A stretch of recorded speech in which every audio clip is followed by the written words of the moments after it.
This is Real News Media TV, coverage you can trust. Please like, share, subscribe, and hit the notification bell. Select all for daily news updates. Donaldson's blood found on curtains and the sneakers inside a cop-boyfriend apartment, court told.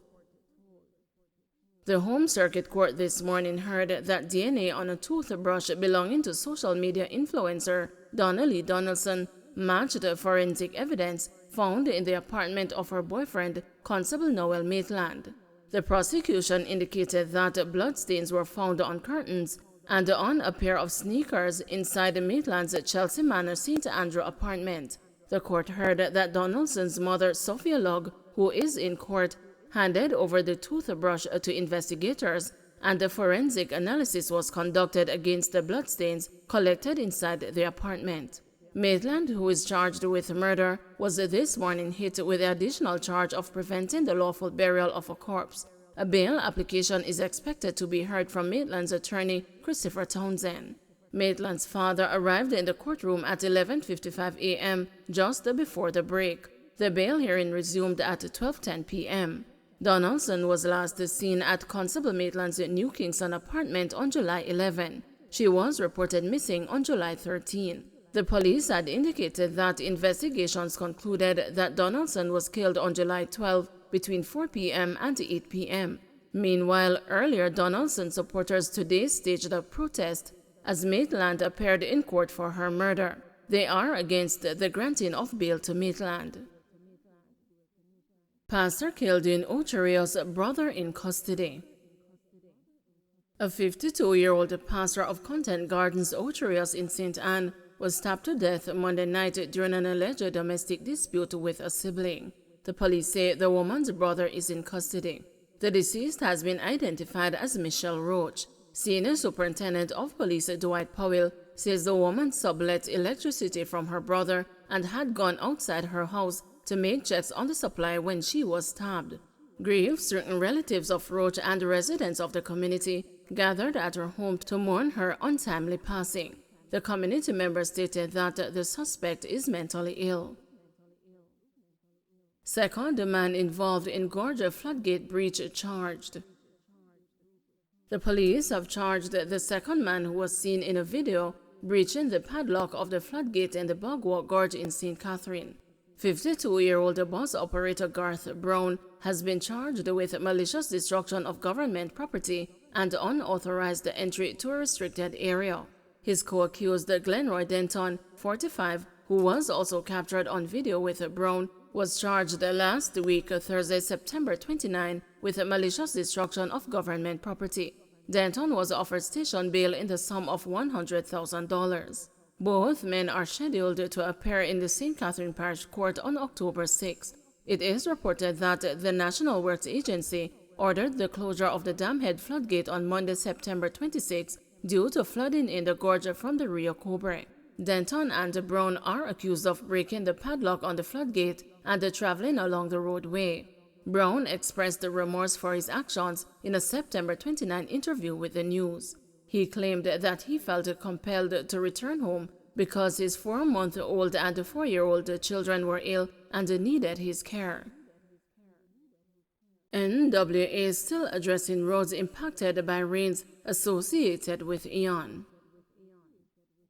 The National Works Agency says it is still carrying out inspections and restoration work on roads that were affected by flooding, landslides, and breakaways during heavy rains associated with Tropical Storm Ian. The NWA says cleanup activities are taking place in Woods Clarendon, which had severe flooding. NWA Communication Officer Dana Lynn Swaby said at least 3 roads in Trelawney remain inundated. She said flooding along the Falmouth to Springvale Road is receding, and the agency will continue to monitor the situation. So the Falmouth to Springvale roadway in the vicinity of the Granville Drain. Prior to rains last weekend, we had done some drain cleaning from the highway to the Granville Primary School, for those who would be familiar with that area. However, the flooding was beyond where the drain cleaning was done, but at this time the water is now receding, so we'll continue to monitor that area. The Bunkers Hill Road in Trelawney as well, the roadway is still flooded, but at last report, it's passable. So though it's possible, of course, we still have to encourage motorists and road users, to exercise caution. Still in that parish, side to Dromily, there was some flooding. So water is receding. No court fined for JLP Councillor Carrie Douglas. Jamaica Labour Party Councillor for the Trafalgar Division in St. Andrew, Carrie Douglas, this morning escaped being fined, arising from being found guilty of disorderly conduct.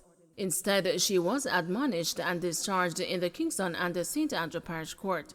The 36-year-old politician was arrested in April 2020 and slapped with a charge of disorderly conduct and breaches of the Disaster Risk Management Act. It was reported that about 9:28 on April 7, Douglas was driving along Meadowbrook Avenue in St. Andrew when she was reportedly stopped by the police.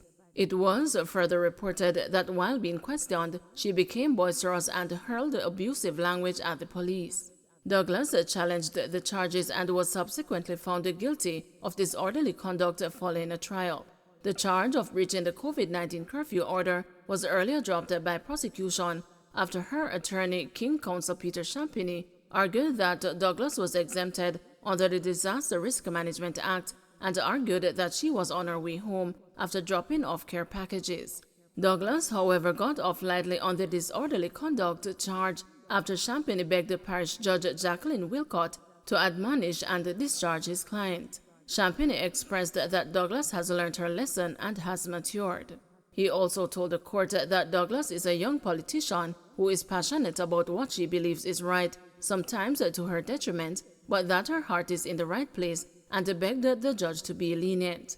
The judge, in response, said while she accepted that Douglas had started out with the best intention and that the situation went awry, told the politician that she must set an example as she is a part of the category of persons in society who are seen as role models. Nonetheless, the judge said, we all have a lesson to learn in how to deal with people and how to handle situations. In the meantime, Douglas is to return to court on Thursday for her trial on charges of assault and obstructing a police officer. The charges stemmed from an incident in Solofield, St. Andrew in February 2021, in which it was alleged that she obstructed the police while they were trying to arrest a man who was breaching the then nightly 8 p.m. curfew and hit one of the officers in the back of his neck. Jamaican dies in motor vehicle crash in California.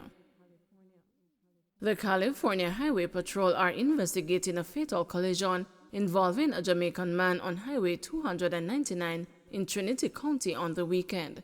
He is 30-year-old Damario Williams of Manchester. Mr. Williams was reportedly driving a white Chevrolet Suburban near Slaughtery Gulch Road around 4 o'clock Saturday morning when the vehicle left the road and overturned. The Highway Patrol says the Jamaican was not wearing a seatbelt and was ejected from the SUV. He died from his injuries. Don't forget to like, share, subscribe, and hit the notification bell. Select all for daily news updates.